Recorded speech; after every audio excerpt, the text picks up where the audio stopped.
আজকে আমরা পশ্চিমবঙ্গের মালভূমি অঞ্চলের নদ নদী সম্পর্কে আলোচনা করব। আর এই মালভূমি অঞ্চলে যে নদ নদীগুলো রয়েছে তার অধিকাংশ নদী ভাগীরথী এবং হুগলি নদীর সাথে মিলিত হয়েছে। অর্থাৎ ভাগীরথী এবং হুগলি নদীর ডান তীরে যে উপনদীগুলো রয়েছে সেই উপনদীগুলোই হচ্ছে পশ্চিমবঙ্গের মালভূমি অঞ্চলের নদ নদী। তাহলে আজকে আমরা এই মালভূমি অঞ্চলে যে নদ নদীগুলো অবস্থান করেছে তার উৎস, মোহনা, উপনদী এবং বিশেষত্ব সম্পর্কে বিশদভাবে আলোচনা করব।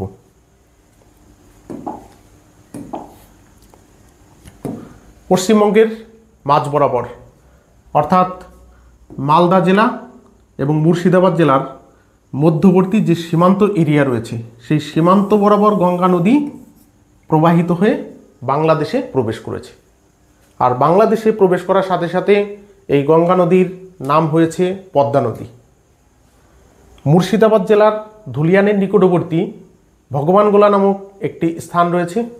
আর এই ভগবানগোলা থেকে গঙ্গা নদীর একটি শাখা নদী দক্ষিণবঙ্গের প্রায় মাঝ বরাবর অঞ্চল দিয়ে প্রবাহিত হয়ে বঙ্গোপসাগরে পতিত হয়েছে। আর যে শাখা নদীর নাম হচ্ছে ভাগীরথী হুগলি নদী। আর এই ভাগীরথী হুগলি নদী হচ্ছে গঙ্গা নদীর প্রধান শাখা নদী। যেমন ধুলিয়ান থেকে নবদ্বীপ পর্যন্ত এর নাম হচ্ছে ভাগীরথী নদী এবং নবদ্বীপ থেকে মোহনা পর্যন্ত এর নাম হচ্ছে হুগলি নদী।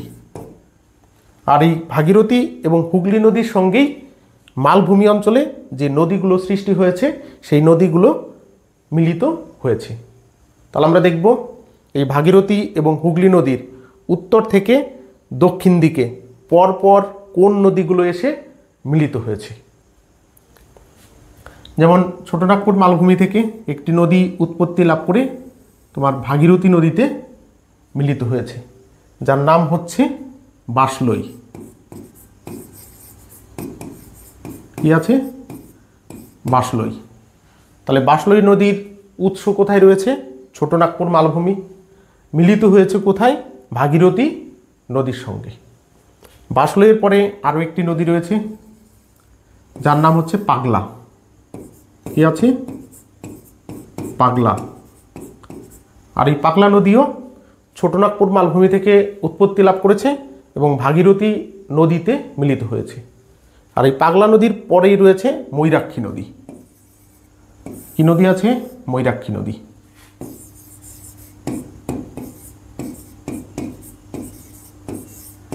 আর এই ময়ূরাক্ষী নদী উৎপত্তি লাভ করেছে ঝাড়খণ্ডের ছোটনাগপুর মালভূমির ত্রিকুট পাহাড় থেকে। তাহলে ময়ূরাক্ষী নদীর উৎসস্থল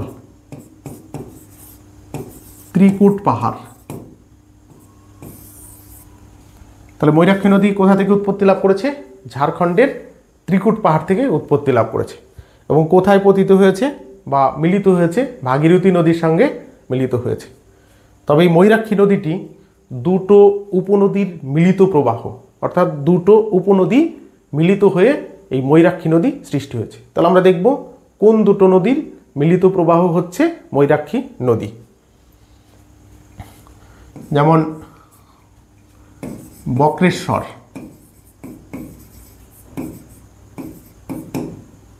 এবং কোপাই।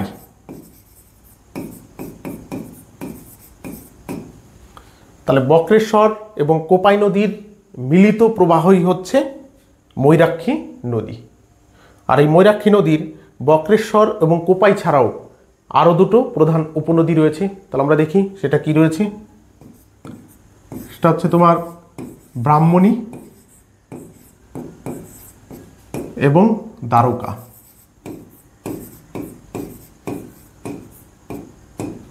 তাহলে আমরা এখানে কি দেখতে পাচ্ছি? ময়ূরাক্ষী নদী দুটো উপনদী বক্রেশ্বর এবং কোপাইয়ের মিলিত প্রবাহ। আবার অন্যভাবে যদি বলি, ময়ূরাক্ষী নদীর উপনদীগুলো কি কি রয়েছে? বক্রেশ্বর, কোপাই, ব্রাহ্মণী এবং দ্বারকা। আর ময়ূরাক্ষী নদীর পরেই আরেকটি নদী রয়েছে, সেই নদীটির নাম হচ্ছে অজয় নদী। আর এই অজয় নদীও তোমার ভাগীরথী নদীর সাথে মিলিত হয়েছে। তাহলে কি আছে এর নাম?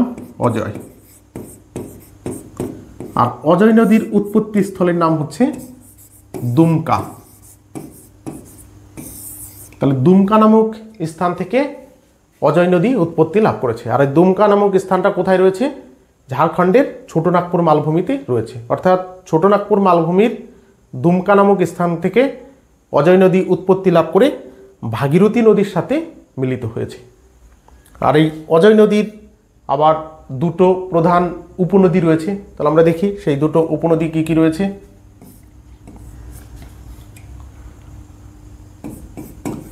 হিংলা এবং কুনুর। তাহলে হিংলা এবং কুনুর হচ্ছে অজয় নদীর দুটো প্রধান উপনদী। আর এই অজয় নদী হচ্ছে একটি বন্যাপ্রবণ নদী। আগে এই নদীতে বন্যা হতো, ফলে চারিপাশের যে ঘরবাড়ি রয়েছে, ফসল রয়েছে, সেগুলো ডুবে যেত। কিন্তু বর্তমানে এই নদীতে অনেক বাঁধ দেওয়া হয়েছে, এর ফলে আর বন্যা সেভাবে হয় না। তাই বলা হয়েছে অজয় হচ্ছে একটি বন্যাপ্রবণ নদী। তাহলে এই হচ্ছে ভাগীরথী নদীর সাথে মিলিত পরপর চারটে নদী। তাহলে কি কি রয়েছে? বাসলই, পাগলা, ময়ূরাক্ষী এবং অজয়।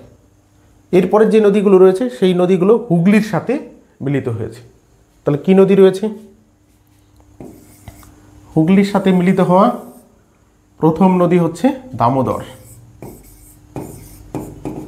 দামোদর। আর এই দামোদর নদী উৎপত্তি লাভ করেছে ছোটনাগপুর মালভূমির খামারপোত পাহাড় থেকে। তাহলে কোথায় উৎপত্তি স্থান? খামারপোত পাহাড়। তাহলে দামোদর নদীর উৎসস্থল ছোটনাগপুর মালভূমির খামারপোত পাহাড় এবং পতনস্থল হচ্ছে হুগলি নদী। আর এই দামোদর নদীরও আবার বেশ কয়েকটা উপনদী রয়েছে। আর এই উপনদীগুলো পরীক্ষাতে মাঝে মাঝে এসে থাকে। তাহলে আমরা দেখব সেই উপনদীগুলো কি রয়েছে। তাহলে দামোদর নদীর যে উপনদী রয়েছে বোকারো,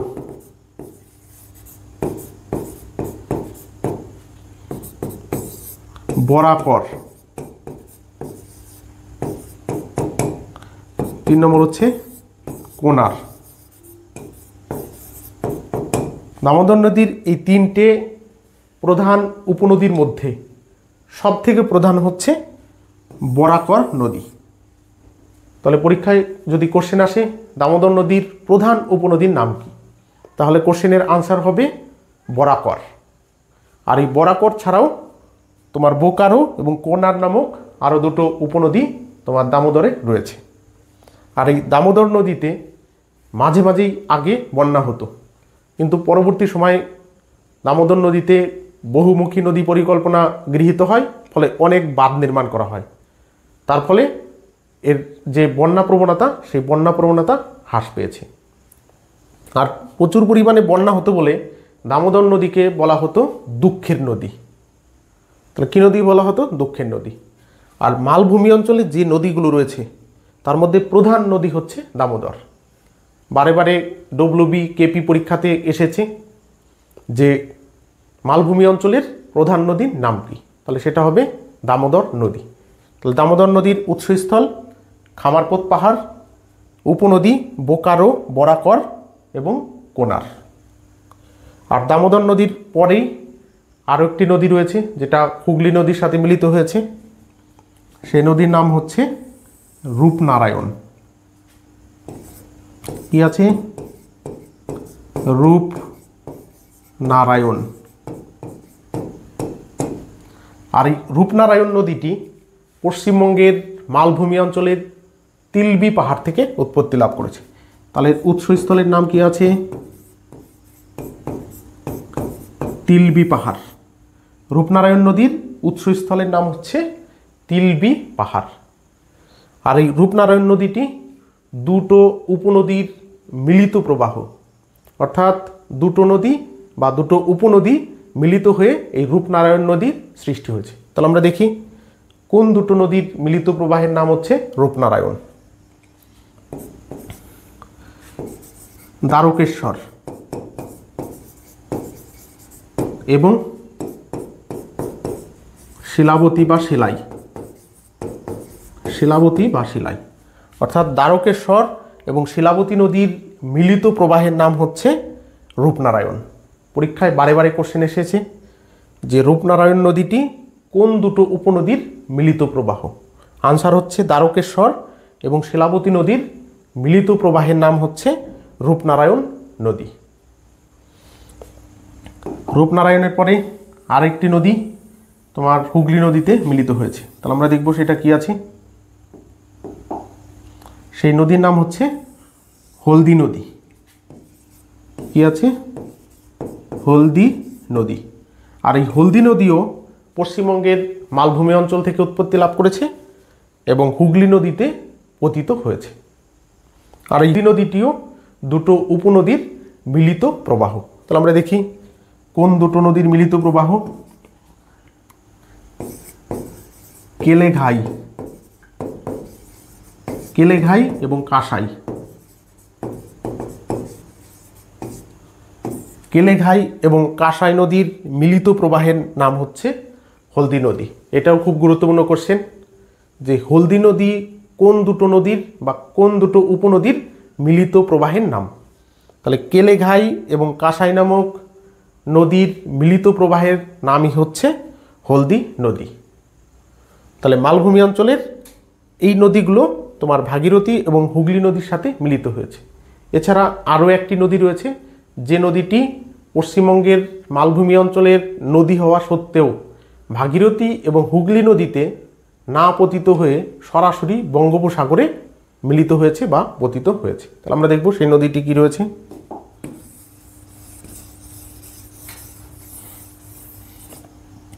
সেই নদীটির নাম হচ্ছে সুবর্ণরেখা নদী। সুবর্ণরেখা নদী তোমার ঝাড়খণ্ডের মালভূমি থেকে উৎপত্তি লাভ করেছে, তারপর পশ্চিমবঙ্গে প্রবেশ করেছে এবং পশ্চিমবঙ্গ থেকে উড়িষ্যার মধ্যে দিয়ে গিয়ে সরাসরি বঙ্গোপসাগরে পতিত হয়েছে। তাহলে মালভূমি অঞ্চলের একমাত্র নদী যেটা ভাগীরথী এবং হুগলি নদীর সাথে মিলিত না হয়ে সরাসরি বঙ্গোপসাগরে পতিত হয়েছে বা মিলিত হয়েছে। তাহলে এই হচ্ছে পশ্চিমবঙ্গের মালভূমি অঞ্চলের নদ নদী। তবে এই নদ নদীগুলোর কিছু বিশেষ বৈশিষ্ট্য রয়েছে। তাহলে আমরা দেখে নিই সেই বৈশিষ্ট্যগুলো কি রয়েছে, কারণ এই বৈশিষ্ট্যগুলো থেকেও বারংবার প্রশ্ন এসে থাকে। যেমন 1 নম্বর বৈশিষ্ট্য, মালভূমি অঞ্চলের নদীগুলো বৃষ্টির জলে পুষ্ট। এই কারণে এই নদীতে সারা বছর জল থাকে না। বর্ষা ঋতুতে যখন প্রচুর বৃষ্টিপাত হয় তখনই কেবলমাত্র এই নদীতে জল থাকে। 1 নম্বর বৈশিষ্ট্য। 2 নম্বর বৈশিষ্ট্য, মালভূমি অঞ্চলের যে নদীগুলো রয়েছে সেই নদীগুলো চওড়া এবং অগভীর। তাই বর্ষার সময় যখন প্রচুর বৃষ্টিপাত হয় তখন ওই নদী জল ধরে রাখতে না পেরে চারিদিকে জল ছাপিয়ে পড়ে, এই কারণে বন্যা সৃষ্টি হয়। তাহলে কি পেলাম? মালভূমি অঞ্চলের নদী অনেক চওড়া এবং অগভীর, তাই বন্যাপ্রবণ। 3 নম্বর, মালভূমি অঞ্চলের সমস্ত নদী মুমূর্ষ প্রকৃতির, অর্থাৎ গ্রীষ্মকালে বা অন্যান্য সময় জল থাকে না, কেবলমাত্র বর্ষার সময় জল থাকে। তাহলে মালভূমি অঞ্চলের নদী হচ্ছে তোমার মুমূর্ষ প্রকৃতির নদী। এরপরে রয়েছে ভাগীরথী এবং হুগলি নদীর পূর্ব দিকের নদীসহ। তাহলে আমরা দেখব পূর্ব দিকে ভাগীরথী হুগলির কোন কোন উপনদী অবস্থান করেছে।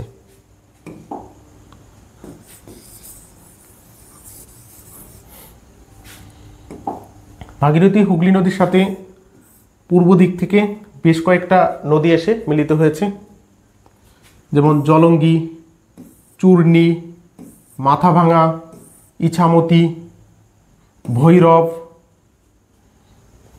ইত্যাদি। তাহলে জলঙ্গি, চূর্ণী, মাথাভাঙা, ভৈরব, ইছামতি এই নদীগুলো হচ্ছে ভাগীরথী হুগলির বাম তীরের নদীসমূহ। তাহলে এই হচ্ছে পশ্চিমবঙ্গের মালভূমি অঞ্চলের নদ নদী।